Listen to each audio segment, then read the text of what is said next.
Alright guys, today marks 2 months that we've been full-time in our Grand Design 28BH, and we just want to take a few minutes out and do this video to show you some of the issues we encountered during the first month that we owned it.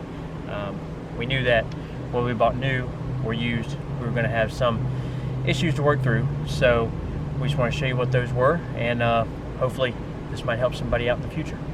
So the first issue that we had was our left rear leveling jack.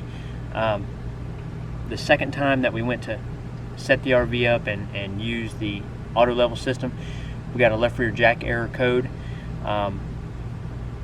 It would go up and it wouldn't go down, and then I could manually raise it and it would go down a little bit. So just kind of had some issues, and then it completely stopped working altogether. So I called Lippert. We diagnosed it over the phone through a few different tests that they wanted me to run, and between the two of us, we figured out that we had a bad jack motor. So it was a pretty odd and unlikely thing to happen on a brand new unit, to have a jack motor be bad, you know, right off the get-go like that. But that's what it was. So I called Grand Design, explained to them that we weren't really in a situation where we could get it to a dealership. So they shipped out a complete new jack assembly to me. It's only 6 bolts and 2 plugs, super easy to change out. So if you've got just some simple hand tools and any bit of mechanical ability at all, you'll be able to change this out on your own if you ever have to do it.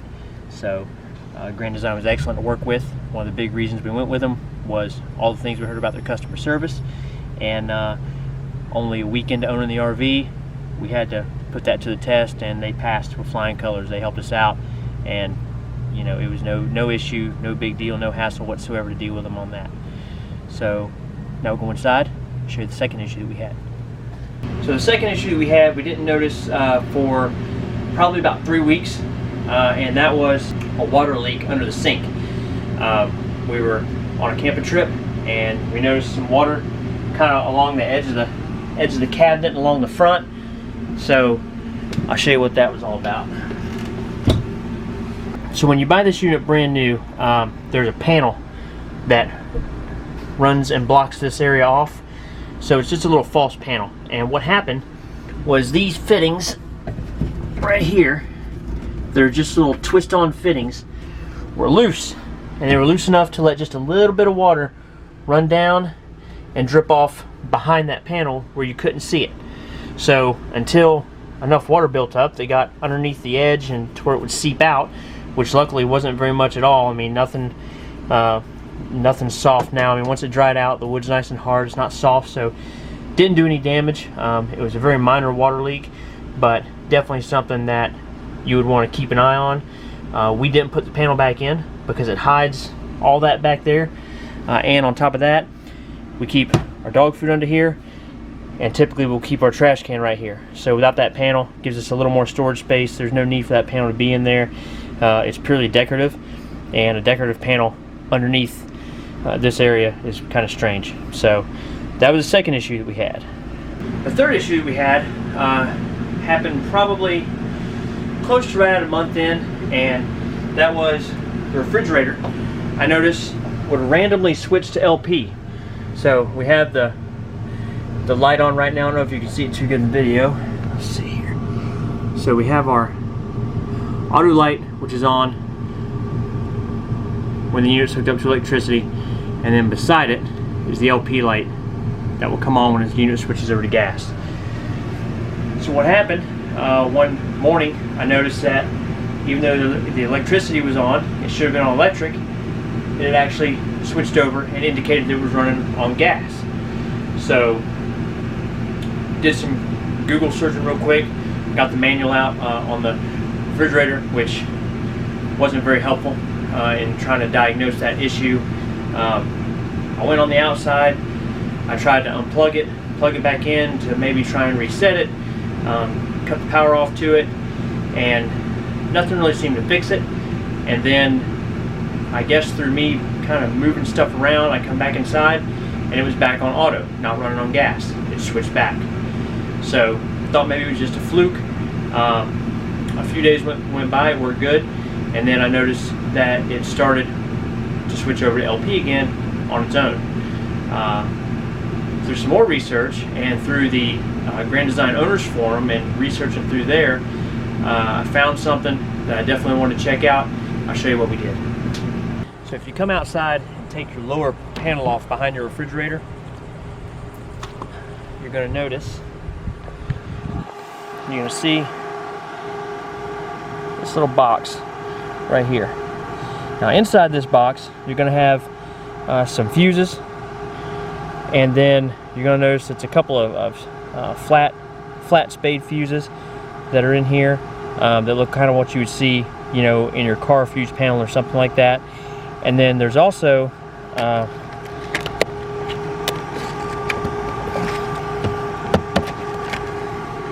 that little tiny, I don't know if you can see it too good, but there's a little tiny glass fuse. There it is. And that, if it pops, will actually cause your unit to switch from electric over to gas. So I pulled that little tiny fuse out. It looked good, but I checked it using an ohm meter and it was bad.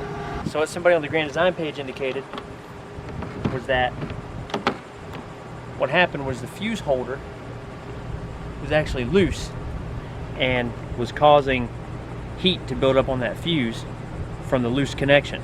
I noticed when I took mine out that it did come out really easy. It was very loose in that holder. So I just took a pair of needle nose pliers, squeezed it down real gently just to make that thing fit in there a little more secure. And to this point, we haven't had an issue. I actually ran down to local Home Depot, found a little mini 5 amp glass fuse, replaced it, and haven't had an issue since. So that's really the three major problems, if you want to call them major. I mean, the water leak definitely could have been major if it went unnoticed for any longer than what it did. The leveling jack, it could have been a major issue for us if we would have had to take this thing back into the dealer after only owning it for about 4 days and have to deal with the dealership, trying to go back and forth with them, all because of, you know, a bad leveling jack, which was easily diagnosed, easily repaired. We repaired it right at the campsite. Kind of a bonus issue that we had, which wasn't a super big deal, but it was an inconvenience, and I wasn't real sure where to get this part from. I'll show you what we did on that. So we come in to get all set up after removing spots and open the shower up to find that our oxygenic shower head, the little push valve that comes standard on the oxygenic, actually broke off right here where the threads screw onto your hose. So this happened to us on it was a Sunday evening when this happened, so I wasn't real sure where to get one of these. I took a shot, ran down to Lowe's, and it turns out that Lowe's has these on-off valves. It's a twist valve, so it's either on like that or off, and that actually works really well. We kind of like it even better than the little push valve. The push valve didn't seal shut all the way, so you always kind of had this little stream of cold water running down on your head or your back. This thing will shut it off 100%. It's a lot more durable than what the plastic one that came with the Oxygenics was, so we've been happy with that. Like I said, not a catastrophe, but you know, to find that on a Sunday when you're just getting, you know, you're trying to get ready to get set up, want to grab a shower, you know, and chill out, and you find your shower head busted off laying in the bottom of your shower. And probably the last thing, which isn't something that broke or anything like that, it's just something that we feel is maybe a bit of a design flaw with the 28BH, and something that is easy to miss if you're not looking for it. That's right back here. So underneath the bottom bunk, the 28BH, I'll show you. You'll see I have a towel stuffed in here in this gap. Well, this part of the bed, this bottom base, only goes up and it stops about 2 inches from the bottom of the bed base. What that means is that all of your rear storage in the back that we love so much is open to the inside. So the issue with that becomes, if you're somewhere like we are in Florida with a lot of mosquitoes and you got your back storage opened up, you're getting set up, it's the evening time, mosquitoes are starting to buzz around. Well, when you don't realize that this is open to the inside, what ends up happening is you end up with a bunch of mosquitoes, bugs, flies, whatever else can fly in through that rear storage.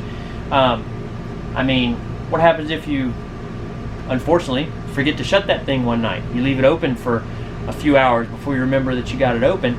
I mean, you can get a lot of mosquitoes inside in a short amount of time with that gap. So we kind of found it by accident, saw some light coming through there. I mean, it's not real noticeable the way this lip comes down, it kind of hides it, but it is a big opening, and we haven't really found a really good way to close that off yet. So our temporary solution was to just jam a towel up in there to try to seal that off as best we can, and then be conscious about having that back storage door open. Make sure, you know, that we keep it closed as much as possible, get what we need out of it, and shut it back right away. You know, don't leave it hanging open, especially in the evening time when there might be mosquitoes or something like that out. But I mean, that's it. You know, we're super happy with the rig. We love it. It fits our needs perfectly. It tows easy. It sets up easy. Plenty of storage. I mean, we can't say enough good things about the 28BH. A few minor design things like the gap underneath the bunk. You know, not a huge deal. It'd be nice if somebody would point that out to you so that you wouldn't have to find out the hard way. And other than that, I hope you guys enjoyed the video. If you liked it, make sure to hit that subscribe button. Follow along on all our full-time RV adventures. And until next time, catch you guys later.